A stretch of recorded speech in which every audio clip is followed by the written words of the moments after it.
तो guys welcome to our sign GS magnet YouTube channel. आज के सेशन में हम बिहार पुलिस 2023 21,391 पदों के लिए रुक्मिणी पब्लिकेशन का द प्लेटफॉर्म सीट नंबर 13 देखेंगे। इससे पहले 1 से लेकर 12 तक का सॉल्यूशन प्रीवियस वीडियोस में करा दिया गया है। अगर अभी तक आपने इस वीडियोस को नहीं देखा है तो डिस्क्रिप्शन में दिए गए लिंक पर क्लिक करके आप सभी वीडियोज को देख सकते हैं।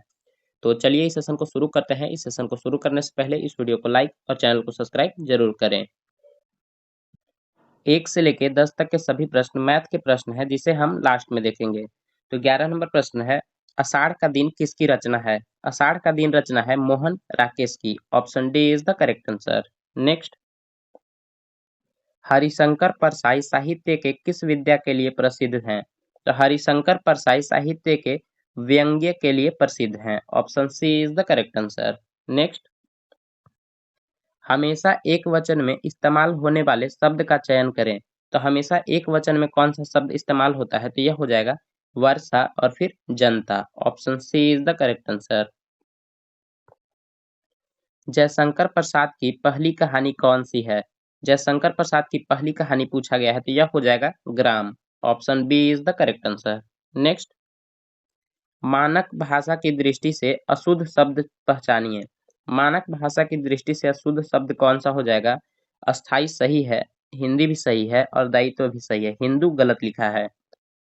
हिंदू किस प्रकार लिखा जाता है? तो इसमें बड़ी ऊ की मात्रा होता है। तो option C is the correct answer. यही कथन गलत दिया गया है। नेक्स्ट, वृषभानुजा किस शब्द का समानार्थी है? वृषभानुजा किस शब्द का समानार्थी पूछा गया है तो यह हो जाएगा राधा का। Option B is the correct answer. Next, कथा सम्राट प्रेमचंद का वास्तविक नाम क्या था? कथा सम्राट प्रेमचंद का वास्तविक नाम था Dhanpat Rai. Option C is the correct answer. Krishna शब्द का स्त्रीलिंग शब्द पहचानिए। कृष्ण शब्द का स्त्रीलिंग शब्द कौन सा हो जाएगा? तो यह हो जाएगा Krishna. Option D is the correct answer. तरंग शब्द का सही समानार्थी चयन करें। तरंग शब्द का सही समानार्थी चयन करना है तो यह क्या हो जाएगा? यह उर्मी हो जाएगा। Option D is the correct answer.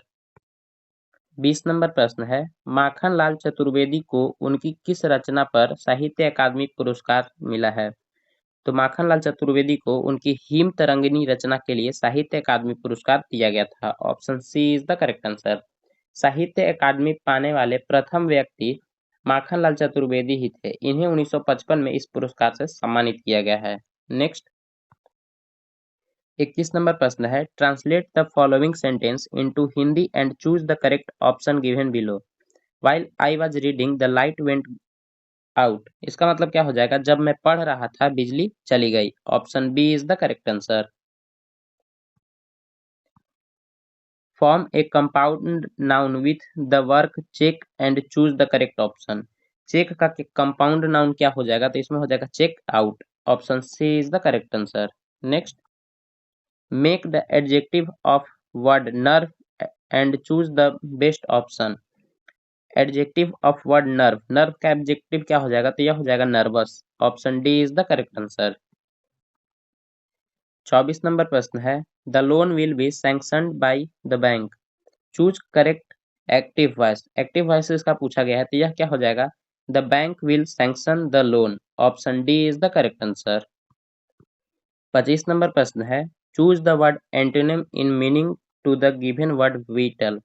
Vital means क्या होता है? तो इसका मीन्स होता है महत्वपूर्ण यानी इंपॉर्टेंट। तो इसका एंटोनिम क्या हो जाएगा? अनइम्पोर्टेंट हो जाएगा। अनइम्पोर्टेंट मीन्स होता है महत्वहीन।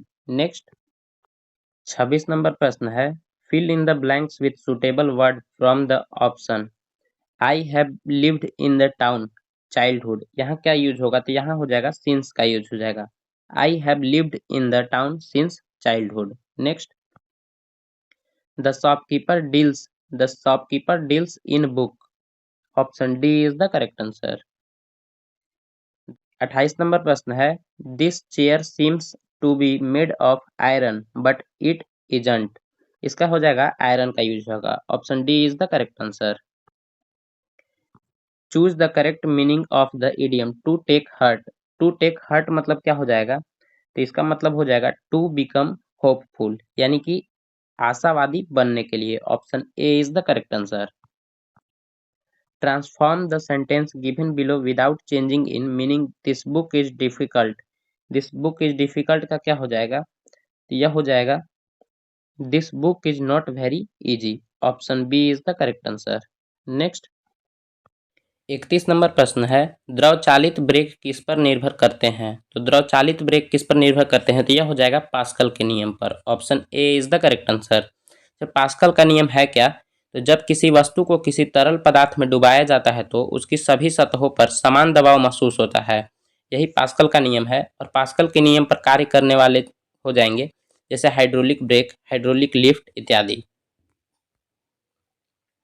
एक गोला, एक शंकु तथा एक वृत्तीय प्लेट तीनों एक ही पदार्थ के बने हैं तथा उनका द्रव्यमान समान है। तीनों की प्रारंभिक रूप से समान उच्च ताप तक गर्म किया जाता है तो गर्म किया जाता है तो क्या होगा? तो 32 नंबर प्रश्न का आंसर हो जाएगा ऑप्शन सी। प्लेट सबसे तेज ठंडी होगी जबकि गोला सबसे धीरे। ऐसा क्यों होगा? तो इसका मुख्य कारण है कि किसी वस्तु में ऊष्मा की हानि दर उस वस्तु के पृष्ठ क्षेत्रफल के समानुपाती होता है। गोला का पृष्ठ क्षेत्रफल कम होने के कारण गोला धीरे धीरे ठंडी होगी, जबकि प्लेट के पृष्ठ क्षेत्रफल सबसे अधिक होने के कारण प्लेट सबसे तेजी से ठंडी होगी। नेक्स्ट, सरल आवर्त गति का आवर्तकाल किस पर निर्भर करता है? तो सरल आवर्त गति का आवर्तकाल निर्भर करता है द्रव्यमान पे। Option D is the correct answer. सरल आवर्त का आवर्तकाल आयाम, ऊर्जा और कला नियतांक पर निर्भर नहीं करता है। नेक्स्ट, किसी तनी हुई डोरी में अनुप्रस्थ तरंग की चाल होगी। तो किसी तनी हुई डोरी में अनुप्रस्थ तरंग की चाल कितनी होगी? तो यह तनाव के वर्गमूल के अनुक्रमानुपाती होगी। Option B is the correct answer. ध्वनि एक अनुदैर्ध्य तरंग है तथा ध्वनि को गमन करने के लिए माध्यम की आवश्यकता होती है और निर्वात में ध्वनि गमन नहीं कर सकती है। ध्वनि की चाल सबसे अधिक किसमें होती है? तो सबसे अधिक ठोस में, फिर द्रव में और फिर गैस में होती है। नेक्स्ट 35 नंबर प्रश्न है, एक मनुष्य 5 मीटर लंबा है, उसे अपना पूरा प्रतिबिंब देखने के लिए निम्नलिखित में से किस न्यूनतम ऊंचाई का समतल दर्पण आवश्यक होगा? तो यह हो जाएगा 2.5 मीटर का। Option C is the correct answer. समतल दर्पण में वस्तु का पूरा प्रतिबिंब देखने के लिए कम से कम वस्तु की ऊंचाई के आधा लंबाई की दर्पण होना आवश्यक होता है। यही अगर 10 मीटर का व्यक्ति रहता तो उसे 5 मीटर की समतल दर्पण की आवश्यकता होती। नेक्स्ट 36 नंबर प्रश्न है, अतिचालक का चालकता है यानी सुपर कंडक्टर की चालकता कितनी होती है? तो यह हो जाएगा अनंत। यही अगर पूछा जाए कि सुपर कंडक्टर का प्रतिरोध कितना होता है तो प्रतिरोध 0 हो जाता है जबकि चालकता अनंत हो जाता है। तो option A is the correct answer. Next, पृथ्वी की सतह से डी गहराई पर गुरुत्वीय त्वरण है। तो डी गहराई पर गुरुत्वीय त्वरण क्या हो जाएगा? तो यह हो जाएगा GR² R-D के whole square. Option A is the correct answer. पृथ्वी के गहराई में जाने पर पृथ्वी के द्रव्यमान में कमी आती है, जिसके कारण गुरुत्वीय त्वरण का मान में कमी आती है। नेक्स्ट, यदि एक पिंड का संवेग 100% बढ़ा दिया जाए तो उसके गतिज ऊर्जा में बढ़ोतरी होगी। तो उसके गतिज ऊर्जा में बढ़ोतरी होगी लगभग 300% का। Option D is the correct answer. यदि संवेग दुगना हो जाए तो गतिज ऊर्जा क्या होगा? तो गतिज ऊर्जा 4 गुना हो जाएगा। द्रव्यमान और वेग के गुणनफल को संवेग कहा जाता है, जिसे P द्वारा सूचित किया जाता है। इसे भी ध्यान रखेंगे। नेक्स्ट, दो पतले उत्तल लेंस संपर्क में हैं, इसके बाद इन्हें अलग कर समाक्षीय रूप से रखा जाता है।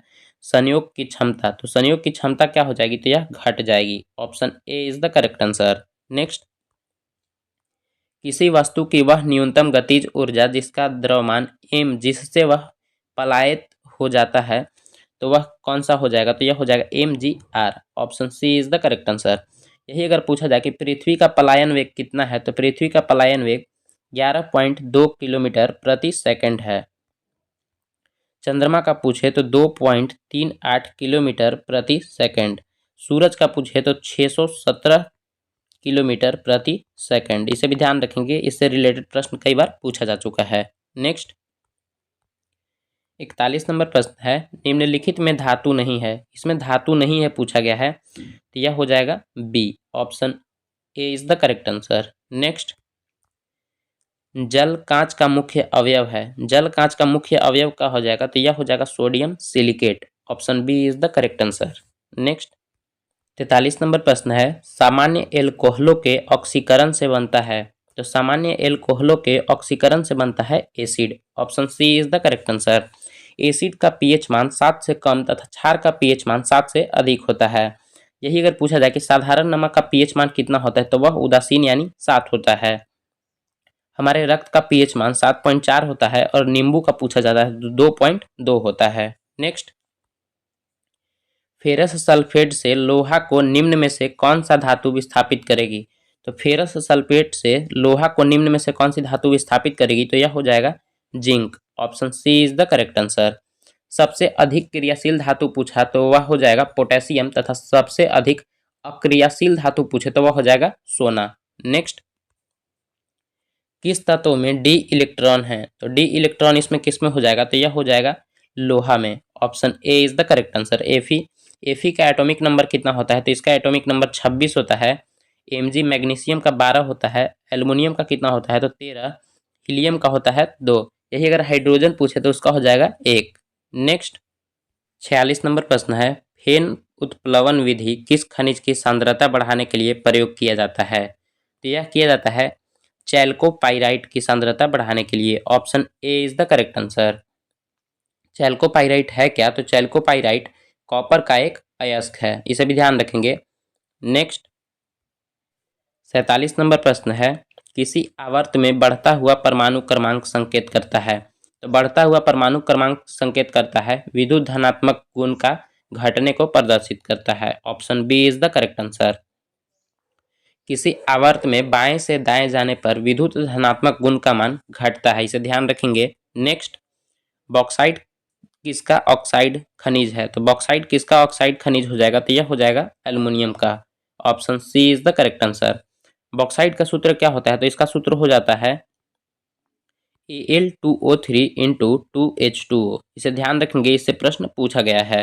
नेक्स्ट, ताला कुंजी का सिद्धांत द लॉक एंड की प्रिंसिपल संबंधित है। तो यह किससे संबंधित हो जाएगा, तो एंजाइम क्रिया से संबंधित हो जाएगा। Option C is the correct answer. Next, 50 नंबर प्रश्न है, एक जीन का एक से अधिक फिनोटाइप को प्रभावित करना कहलाता है। तो एक जीन का एक से अधिक फिनोटाइप को प्रभावित करना कहलाता है pleiotropic. Option D is the correct answer. Gene अगर पूछे तो जीन डीएनए का क्रियात्मक इकाई होता है, इसे भी ध्यान रखेंगे। नेक्स्ट, सरसों के तेल का तीखापन किसके कारण होता है। तो सरसों के तेल का तीखापन किसके कारण होता है, तो यह हो जाएगा एलिल आइसोथियोसाइनाइड के द्वारा। Option C is the correct answer. Next, विकासवाद का सिद्धांत किसने प्रतिपादित किया। तो विकासवाद का सिद्धांत प्रतिपादित किया गया है डार्विन के द्वारा 1859 ईस्वी में, इसे भी ध्यान रखेंगे। नेक्स्ट, प्रीटोथीरिया का विकास हुआ। तो प्रीटोथीरिया क्या है, तो सरीसृपों से इसका विकास हुआ है।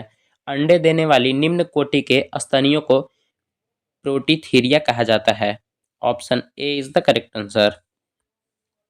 मोती का उत्पादन करने वाले जंतु किस संघ के होते हैं। तो मोती के उत्पादन करने वाले जंतु मोलस्का संघ के होते हैं। Option B is the correct answer. Next, सल की उपकला की कोशिकाएं होती हैं। तो सल की उपकला की कोशिकाएं कैसी होती है, तो यह होती है चपटी और टाइल जैसी। Option C is the correct answer. 56 नंबर प्रश्न है, शेरों पर नजर रखने हेतु सिंह सूचना ऐप लॉन्च किया गया है। तो सिंह सूचना ऐप लॉन्च किया गया है गुजरात में। Option C is the correct answer. इस ऐप के माध्यम से आम व्यक्ति द्वारा शेर देखे जाने पर रिपोर्ट सीधे वन विभाग को कर सकेंगे। Option C is the correct answer. सदीर किस नृत्य शैली का प्राचीन नाम है। तो सदीर किस नृत्य शैली का प्राचीन नाम हो जाएगा, तो यह हो जाएगा भारतनाट्यम का। भारतनाट्यम कहाँ का शास्त्रीय नृत्य है, तो यह हो जाएगा तमिलनाडु का। कथक हो जाएगा उत्तर प्रदेश या उत्तरी भारत का, जबकि उड़ीसी हो जाएगा उड़ीसा का। मोहिनीअट्टम हो जाएगा केरल का। Next, CTBT comprehensive nuclear test ban treaty कब अस्तित्व में आया था। तो यह अस्तित्व में कब आया था, तो 58 नंबर प्रश्न का आंसर हो जाएगा 1996 में। Option B is the correct answer. कौन सुमेलित नहीं है, कौन सुमेलित नहीं है पूछा गया है। तो 16 अक्टूबर को विश्व खाद्य दिवस, बिल्कुल सही है। 9 अक्टूबर को विश्व डाक दिवस, 8 अक्टूबर को भारतीय वायुसेना दिवस, यह तीनों सही दिया गया है। जबकि 5 अक्टूबर को अंतर्राष्ट्रीय वृद्धजन दिवस, यह गलत है। 5 अक्टूबर को नहीं, बल्कि यह कब होता है, तो यह होता है 1 अक्टूबर को। यहाँ 1 होना चाहिए तब सही हो जाएगा, तो यही कथन गलत दिया गया है। Option D is the correct answer. जब 5 अक्टूबर को क्या मनाया जाता है, तो 5 अक्टूबर को विश्व शिक्षक दिवस के रूप में मनाया जाता है। नेक्स्ट, सज्जन प्रकाश किससे संबंध है? सज्जन प्रकाश का संबंध हो जाएगा तैराकी से। Option B is the correct answer. Lok Sabha की प्रथम महिला महासचिव थी, तो लोकसभा की प्रथम महिला महासचिव कौन थी, तो यह हो जाएंगी Snehlata Srivastava. Option B is the correct answer. 62 नंबर प्रश्न है, मोसाद किस देश की गुप्तचर संस्था है? तो मोसाद किस देश की गुप्तचर संस्था है, तो यह हो जाएगा इजराइल की। Option A is the correct answer. Iraq की कौन सी है, तो इराक की हो जाएगी मुखबरात। और भारत का अगर पूछा जाए तो यह हो जाएगा रॉ, हो जाएगा आईबी, सीबीआई और एनआईए। नेक्स्ट, भारतीय रिजर्व बैंक के पहले गवर्नर कौन थे? तो भारतीय रिजर्व बैंक के पहले गवर्नर हो जाएंगे sir Osborne Smith. Option A is the correct answer. यही अगर पूछा जाए कि वर्तमान में भारतीय रिजर्व बैंक के गवर्नर कौन है, तो यह हो जाएंगे शक्तिकांत दास, जो कि भी दुनिया में सबसे नंबर 1 पे गवर्नर है, इसे भी ध्यान रखेंगे। नेक्स्ट, जैन परंपरा के अनुसार पहले तीर्थंकर कौन थे? तो जैन धर्म के पहले तीर्थंकर हो जाएंगे Rishabhdev. Option C is the correct answer. 24वां तीर्थंकर पूछा जाता है, तो यह हो जाएंगे वर्धमान महावीर। ऋषभदेव का प्रतीक चिन्ह क्या था, तो इनका प्रतीक चिन्ह था सांड, जबकि 24वें तीर्थंकर महावीर स्वामी का प्रतीक चिन्ह क्या था, तो इनका प्रतीक चिन्ह था शेर। नेक्स्ट, मोहम्मद गौरी ने जयचंद को किस युद्ध में पराजित किया था? तो मोहम्मद गौरी ने जयचंद को चंदावर के युद्ध 1194 में पराजित किया था। Option C is the correct answer. Next, भारतीय राष्ट्रीय कांग्रेस का अध्यक्ष निर्वाचित होने वाला प्रथम यूरोपीय कौन था? तो प्रथम यूरोपीय पूछा गया है, तो यह हो जाएगा George Yule. Option B is the correct answer. George Yule ने 1888 में हुए इलाहाबाद की कांग्रेस अधिवेशन की अध्यक्षता किया था, जबकि ए.ओ. ह्यूम क्या थे, तो भारतीय राष्ट्रीय कांग्रेस के संस्थापक के रूप में ए.ओ. ह्यूम को जाना जाता है। भारतीय राष्ट्रीय कांग्रेस की स्थापना कब हुई थी, तो इसकी स्थापना 1885 में हुई थी, इसे भी ध्यान रखेंगे। नेक्स्ट, 67 नंबर प्रश्न है, 20 अगस्त 1917 के सुधारों की घोषणा को जाना जाता है। तो 20 अगस्त 1917 के सुधारों की घोषणा को किस नाम से जाना जाता है, तो यह जाना जाता है मोंटेग्यू घोषणा के नाम से। Option A is the correct answer. Next, Hind Swaraj नामक पुस्तक किसने लिखी थी? तो हिंद स्वराज पुस्तक लिखा गया है महात्मा गांधी के द्वारा। Option B is the correct answer. Next, इनमें से कौन अलीपुर बम षड्यंत्र में शामिल था? तो अलीपुर बम षड्यंत्र में शामिल कौन थे, तो यह हो जाएंगे Arvind Ghosh. Option D is the correct answer. निम्नलिखित में से किसे काला यानी काला पैगोडा के नाम से जाना जाता है? तो ब्लैक पैगोडा के नाम से किसे जाना जाता है, तो कोणार्क का सूर्य मंदिर को जाना जाता है। Option C is the correct answer. Next, राष्ट्रीय कांग्रेस कार्यकारी समिति ने भारत छोड़ो नामक आंदोलन का अनुमोदन कहाँ किया था? तो भारत छोड़ो नामक आंदोलन का अनुमोदन किया गया था बॉम्बे से। Option C is the correct answer. Bombay के ग्वालियर टैंक से महात्मा गांधी ने भारत छोड़ो आंदोलन का शुरुआत किया था 8 अगस्त 1942 से। नेक्स्ट, 72 नंबर प्रश्न है, निम्नलिखित में से कौन सी जोड़ी सही है? यहाँ सही जोड़ी पूछा गया है, तो यह हो जाएगा चेम्सफोर्ड रॉलेट एक्ट। चेम्सफोर्ड के समय ही रॉलेट एक्ट 1919 में आया था। Option A is the correct answer. Delhi दरबार कब हुआ था? तो दिल्ली दरबार लॉर्ड रीडिंग के समय में नहीं, बल्कि यह कब हुआ था, तो लॉर्ड हार्डिंग के समय में हुआ था, तो यह कथन गलत है। प्रिंस ऑफ वेल्स का भारत आगमन, तो प्रिंस ऑफ वेल्स का भारत आगमन 1921 में हुआ था। उस समय भारत का वायसराय चेम्सफोर्ड था, तो यह भी कथन गलत है।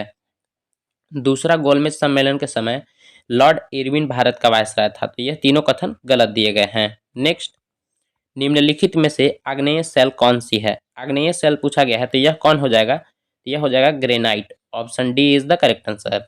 यही अगर पूछा जाए कि ऐसी कौन सी चट्टानें होती है जिसमें जीवाश्म नहीं पाई जाती है, तो ऐसे प्रश्न पूछे गए हैं, तो यह हो जाएंगे ग्रेनाइट। नेक्स्ट, स्वतंत्र भारत के सबसे पहली बहुउद्देशीय परियोजना है, तो स्वतंत्र भारत की सबसे पहली बहुउद्देशीय परियोजना हो जाएगी दामोदर घाटी परियोजना। Option B is the correct answer. Damodar घाटी परियोजना को जवाहरलाल नेहरू द्वारा आधुनिक भारत का मंदिर कहकर संबोधित किया गया था। नेक्स्ट, यही अगर पूछा जाए कि भाखड़ा नांगल बांध कहाँ है, तो यह सतलज नदी पे है। हीराकुंड बांध महानदी पर उड़ीसा में है। नागार्जुन सागर बांध कृष्णा नदी पे है। नेक्स्ट, निम्नलिखित में से वे पहाड़ियां कौन सी हैं जो पूर्व से पश्चिम घाटों को जोड़ती है, तो पूर्व से पश्चिमी घाटी को जोड़ती है, यह हो जाएगी नीलगिरी की पहाड़ियां। Option C is the correct answer. Next, IPL की सबसे मूल्यवान फ्रेंचाइजी कौन बन गई है, तो आईपीएल की सबसे मूल्यवान फ्रेंचाइजी बन गई है Chennai Super Kings. Option A is the correct answer. Next, Bharat कैसा राज्य है, तो भारत एक कल्याणकारी राज्य है। Option B is the correct answer. कल्याणकारी राज्य की चर्चा डीपीएसपी यानी राज्य के नीति निर्देशक तत्व के माध्यम से संविधान के भाग 4 के अनुच्छेद 36 से 51 तक वर्णित है। वार एंड पीस पुस्तक किसके द्वारा लिखी गई है, तो वार एंड पीस पुस्तक लिखी गई है लियो टॉल्स्टॉय के द्वारा। Option C is the correct answer. Next, निम्न में से कौन सी मदें समवर्ती सूची के अंतर्गत आती है, यहाँ समवर्ती सूची पूछा गया है, तो इसके अंतर्गत मजदूर संघ आते हैं। नेक्स्ट,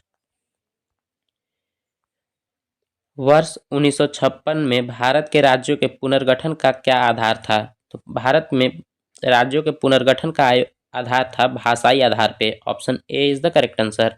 भाषाई आधार पर गठित होने वाला पहला राज्य आंध्र प्रदेश था, जो कि जिसका गठन 1953 में हुआ था। यही अगर पूछा जाए कि भारत में राज्यों के पुनर्गठन आयोग का अध्यक्ष कौन था, तो अध्यक्ष था फजल अली। नेक्स्ट, किस संवैधानिक संशोधन अधिनियम द्वारा संसद ने मतदान की आयु को कम करके 21 से 18 वर्ष किया, तो यह किया गया है 61वां संविधान संशोधन 1889 में। उस समय प्रधानमंत्री कौन थे, तो उस समय थे राजीव गांधी। नेक्स्ट, आर्थिक सुधार के प्रमुख घटक हैं, तो आर्थिक सुधार के प्रमुख घटक कौन हो जाएंगे, तो स्थिरीकरण कार्यक्रम और संरचनात्मक समायोजन, यानी ए और बी दोनों। Option C is the correct answer. 2011 के जनगणना के अनुसार बिहार में प्रति 1000 पुरुषों पर स्त्रियों की संख्या कितनी है, मतलब बिहार का लिंगानुपात पूछा गया, तो यह हो जाएगा 918। Option B is the correct answer. 2011 के जनगणना के अनुसार भारतवासियों की औसत आयु थी, तो भारत की औसत आयु कितनी थी भारतवासियों की, तो 84 नंबर प्रश्न का आंसर हो जाएगा 64.6 year. Option C is the correct answer. Jammu और कन्याकुमारी को जोड़ने वाली सबसे लंबी राष्ट्रीय राजमार्ग है, तो सबसे लंबी राष्ट्रीय राजमार्ग हो जाएगी NH-44। Option A is the correct answer. Mahatma Gandhi द्वारा भारत छोड़ो आंदोलन का प्रारंभ वर्ष में किया गया था, तो वर्ष 1942 में किया गया था। Option B is the correct answer. 8 अगस्त 1942 को गांधी जी ने बॉम्बे के ग्वालियर टैंक से भारत छोड़ो आंदोलन की घोषणा की थी तथा करो या मरो का नारा भी उसी समय दिया गया था। नेक्स्ट, समुद्री मार्ग से विश्व का परिभ्रमण सबसे पहले किसने किया था, तो यह किया गया था मैगलेन के द्वारा। Option B is the correct answer. अधिवक्ता संरक्षण विधेयक 2023 किस राज्य ने पेश किया है, तो अधिवक्ता संरक्षण विधेयक 2023 यह पास किया गया है राजस्थान में। Option B is the correct answer. किसने भारत की पहली क्षेत्रीय एआई न्यूज एंकर लीसा को लॉन्च किया है, तो लीसा को लॉन्च किया गया है, प्रथम एआई न्यूज एंकर है, यह किया गया है ओडिशा टीवी के द्वारा। Option C is the correct answer. प्रतिष्ठित लोकमान्य तिलक पुरस्कार 2023 से किसे सम्मानित किया गया है, तो लोकमान्य तिलक पुरस्कार से सम्मानित होने वाले व्यक्ति हैं Narendra Modi. Option B is the correct answer. Hindustan Socialist Republican Army के संस्थापक नेताओं में से एक थे, तो इनमें से एक कौन थे, तो हिंदुस्तान सोशलिस्ट रिपब्लिकन आर्मी के संस्थापक में से एक थे भगत सिंह। नेक्स्ट, इसकी स्थापना कब हुई थी, तो 1928 ईस्वी में से भी ध्यान रखेंगे। नेक्स्ट, अगस्त 1932 के रैमजे मैकडोनाल्ड के सांप्रदायिक पंचायत के द्वारा पहली बार एक पृथक निर्वाचन समूह बनाया गया, तो यह किसके लिए बनाया गया था, तो 1932 में रैमजे मैकडोनाल्ड के सांप्रदायिक पंचायत के द्वारा पहली बार एक पृथक निर्वाचन समूह बनाया गया था अछूतों के लिए। नेक्स्ट, 93 नंबर 93 नंबर प्रश्न है, स्वराज आम जनता के लिए होना चाहिए, केवल वर्गों के लिए नहीं, के प्रसिद्ध सूत्र की घोषणा की। तो यह किया गया था चित्तरंजन दास के द्वारा। Option A is the correct answer. यही अगर पूछा जाए कि स्वराज पार्टी की स्थापना किसके द्वारा किया गया था, तो स्वराज पार्टी की स्थापना मोतीलाल नेहरू और चित्तरंजन दास के द्वारा 1923 में किया गया था। नेक्स्ट, पिग्मीज निवासी हैं। पिग्मीज निवासी कहाँ के हैं, तो यह हो जाएंगे अफ्रीकी कॉन्टिनेंट के। Option A is the correct answer. Next, Garo जनजाति है, तो गारो जनजाति कहाँ पाई जाती है, तो मेघालय में। Option D is the correct answer. Garo, Khasi, Jaintia तीनों जनजाति कहाँ पाई जाती है, तो यह मेघालय में। मिजोरम में मिजो जनजाति पाई जाती है, इसे भी ध्यान रखेंगे। 96 नंबर प्रश्न है, निम्नलिखित में से कौन सा केंद्रीय सरकार का कर नहीं है। केंद्रीय सरकार का कर नहीं है पूछा गया है, तो आयकर है, सीमा शुल्क है और उत्पाद शुल्क है, जबकि भूमि राजस्व एक राज्य सरकार का शुल्क है। Option B is the correct answer. Next, Suez नहर किन दो समुद्रों को मिलाती है, तो स्वेज नहर भूमध्य सागर और लाल सागर को मिलाती है। Option A is the correct answer. Next, यही अगर पूछा जाए कि स्वेज नहर का निर्माण कब हुआ था, तो स्वेज नहर का निर्माण 1869 ईस्वी में हुआ था तथा इसका राष्ट्रीयकरण 1556 ईस्वी में हुआ था। 1956 ईस्वी में हुआ था, इसे भी ध्यान रखेंगे। नेक्स्ट, संविधान का कौन सा भाग राज्य के नीति निर्देशक सिद्धांतों से संबंधित है, यह हो जाएगा भाग 4। Option B is the correct answer. राज्य के नीति निर्देशक सिद्धांत कहाँ से लिए गए हैं, तो यह आयरलैंड के संविधान से लिए गए हैं, जो कि हमारे संविधान के भाग 4 के अनुच्छेद 36 से 51 तक वर्णित हैं। नेक्स्ट, मुख्य आयरन और स्टील उद्योग किस पठार में स्थित है, यह कहाँ स्थित है, तो यह हो जाएगी छोटा नागपुर के पठार में स्थित है। Option D is the correct answer. Majuli संसार का सबसे बड़ा नदी द्वीप किस राज्य में स्थित है, तो माजुली संसार का सबसे बड़ा नदी द्वीप है, इसे ध्यान रखेंगे, यह ब्रह्मपुत्र नदी में असम में स्थित है। Option B is the correct answer.